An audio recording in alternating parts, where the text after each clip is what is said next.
Sharia standard number 9, it's related to Ijara and Ijara Muntahiya. We will discuss the scope of the standard. We will see what are the promises to the lease and asset related to this standard, how we acquisition of asset to be leased, or its use front, which is the temporary usage by the institutions. I will also discuss Ijara contract and the form of Ijaras. What could be the possible subject matters of Ijara? What kind of guarantees and treatments we should know about Ijara receivables, and what are the possible changes permissible to the Ijara contract? How can we transfer the ownership in Ijara Muntahiya, and when this standard was issued. This is the scope of discussion of today of this lecture. I will start straight away from the scope of the standard. This standard applied to the operating leases. Now, if you see the conventional concept of the lease, there are two types of leases. One is we called as operating lease, and one we called as the financial leases. Operating leases, in term, what is the concept of operating lease to brought in is sometimes your balance sheet is in a high gearing position where your cost of fixed debt has exceeded to a phenomenal level, and you don't have other options in terms of lending. So there are leasing companies who give you this solution that they buy the asset for you, you use it and pay for specific rentals, and asset remain in their ownership, but you use as a custodian. This is the concept of operating lease. So this is how we arrange the normality of the operations. Without doing this, maybe our operations can be on hold because of unavailability of the assets. The other type of lease that typically in conventional finance we discuss, that is called finance lease. Finance lease, capital lease or long-term lease is the concept of that the asset will be in your ownership. You will show in your balance sheet statement of financial position, and you will depreciate over the period of time. It will be purely your asset funded by the leasing companies. So the standard is in terms of Ijara is applicable on the operating lease of the property or to Ijara Muntahiya.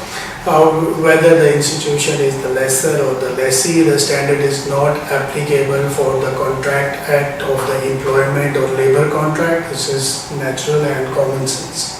In terms of promises to the lease, in principle an Ijara contract is executed for an asset owned by a lessor.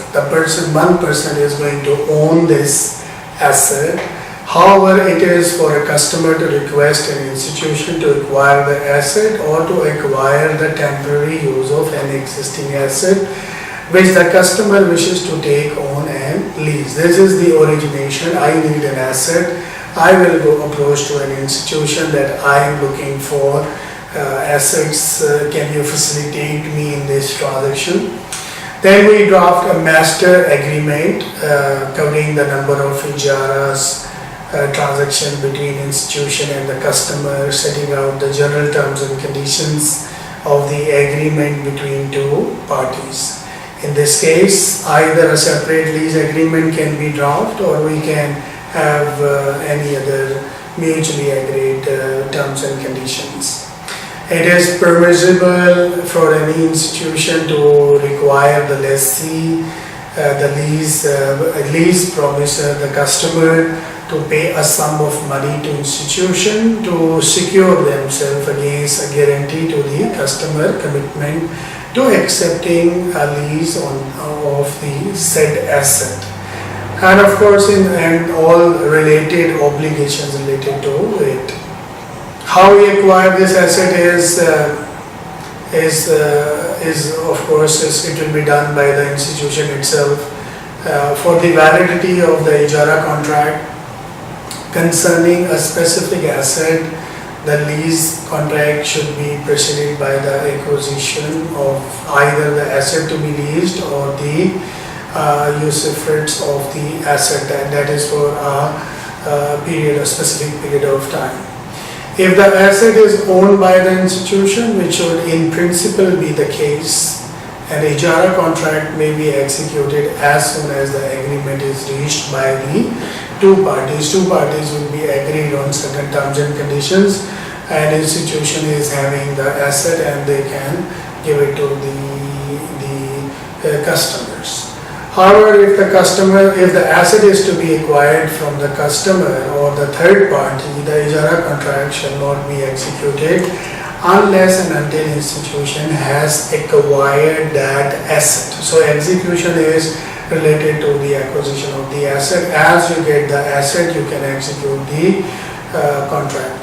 An asset may be acquired from a party and then leased to that party itself. In this case, the ijara transaction should not be stipulated as a condition of the purchase contract by which institution acquired the asset. So you cannot be forceful in terms of your contractual clauses. A lease of an asset may enter into a sublease contract. So if you have a lease, you can have a sublease over it with a party other than the owner of a rental, that is either the same, lower or higher, payable either currently or a deferred basis, unless the owner stipulate that the lease should not assign or sublet the property to the third party. So in both cases, if the agreement allows to sublease, it will be subleased. If agreement does not allow to sublease, it cannot be subleased in any situation.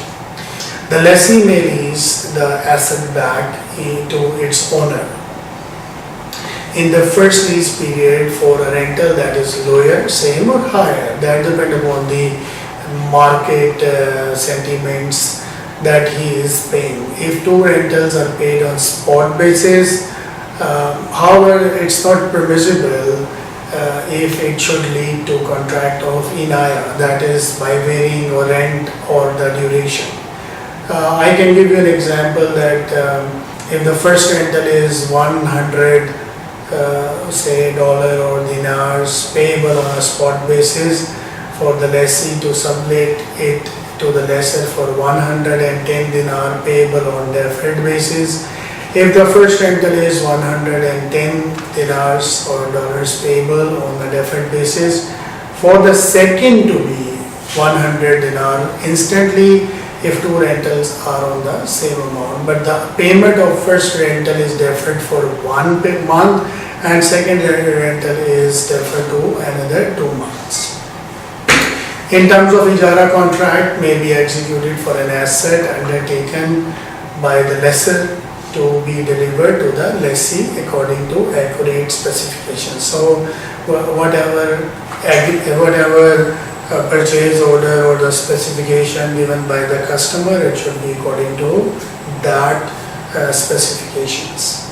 In terms of an institution, customer may jointly require an asset that he wishes to lease with the institution, and the institution's share of the asset from the institution. In these cases, the rental specified as receivable by the institution should be in proportionate to the share of the ownership of the asset in order to justify the amount, to link it with the amount invested to get this asset. An institute may appoint one of its customer to act as its agent.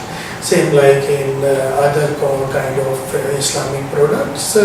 Bank can need basis, they can appoint their agents who can find an asset on their behalf on the appropriate basis.